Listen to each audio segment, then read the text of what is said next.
आज हम शुरू कर रहे हैं use of is and are. देखिए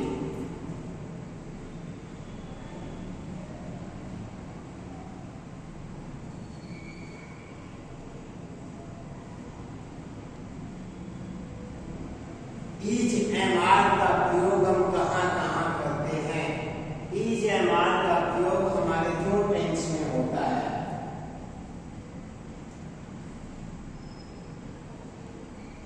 इज एंड आर का प्रयोग एक होता है प्रेजेंट सिंपल टेंस में।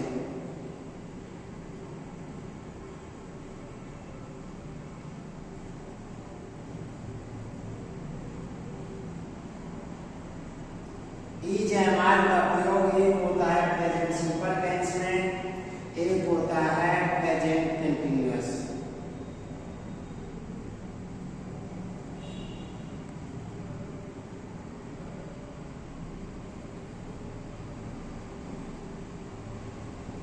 एक होता है इज एंड आर का प्रयोग प्रेजेंट कंटीन्यूअस टेंस में, एक होता है प्रेजेंट सिंपल टेंस में। जब हम इज एंड आर का प्रयोग प्रेजेंट सिंपल टेंस में करते हैं तब इज एंड आर हमारी यहाँ पे होती है मैनुअल, अर्थात मुख्य क्रिया। जब हम इज एंड आर का प्रयोग करते हैं प्रेजेंट सिंपल टेंस में तो इज एंड आर को क्या माना जाएगा, मुख्य क्रिया। और जब इज एंड आर का प्रयोग करते हैं प्रेजेंट कंटीन्यूअस टेंस में तो इज एंड आर को क्या माना जाएगा, सहायक क्रिया।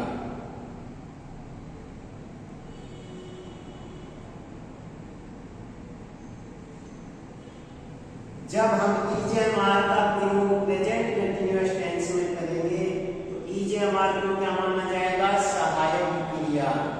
और जब हम इज एंड आर का प्रयोग प्रेजेंट सिंपल टेंस में करेंगे तो इज एंड आर को क्या माना जाएगा, मुख्य क्रिया। और जब हम प्रेजेंट सिंपल टेंस में करते हैं तो ये कौन सी फॉर्म होती है, मेन वर्ब की first form. Present simple tense में इज एंड आर को मेन वर्ब की कौन सी फॉर्म माना जाता है, फर्स्ट फॉर्म। और इसका स्ट्रक्चर किस तरह से होगा, सबसे पहले सब्जेक्ट होगा, उसके बाद इज एंड आर होगा और उसके बाद क्या होगा, नाउन।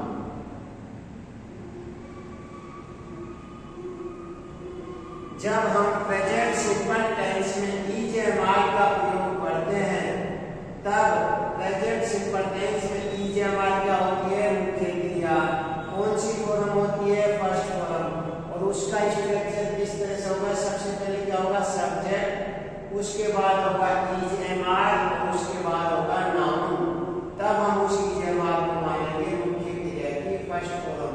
अब आ जाते हैं हम प्रेजेंट कंटीन्यूअस टेंस में।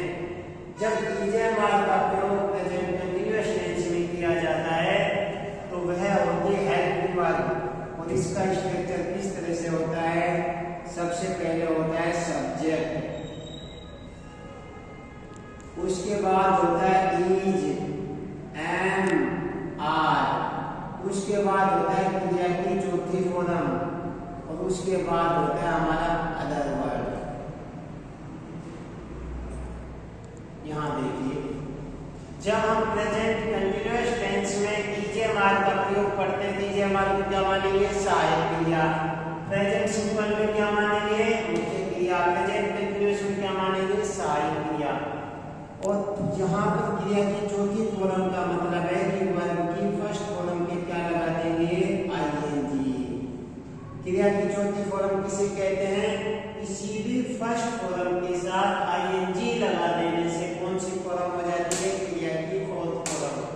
इज का प्रयोग किया जाता है एक वचन सब्जेक्ट के साथ।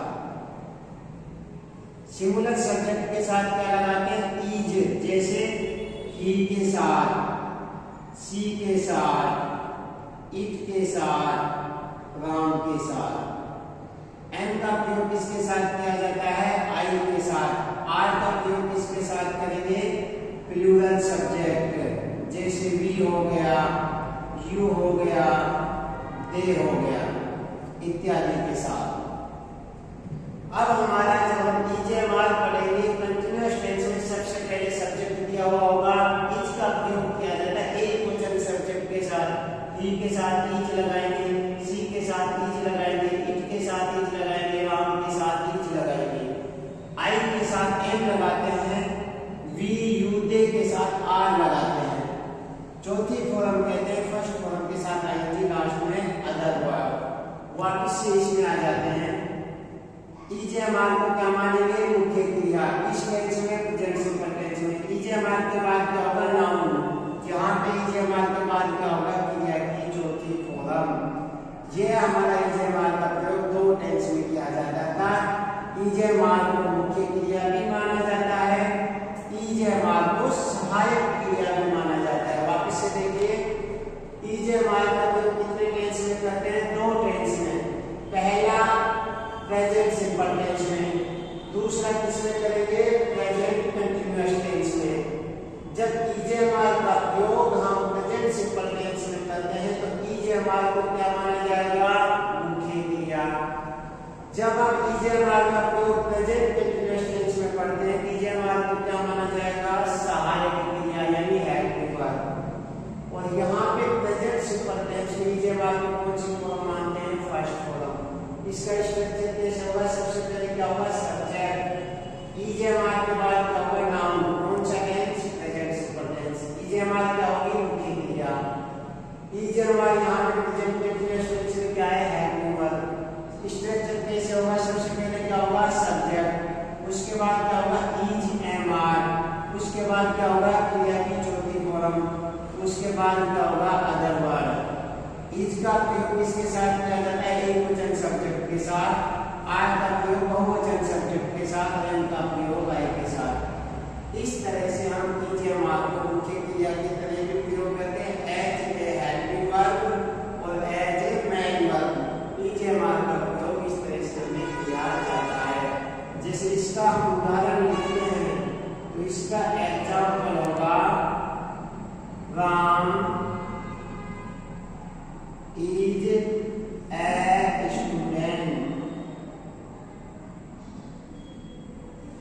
यहाँ पे देखिए, अब यहाँ पे सबसे पहले क्या है? सब्जेक्ट राम आया है, उसके बाद क्या है?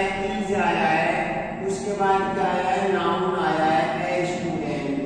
तो इसमें इज क्या है?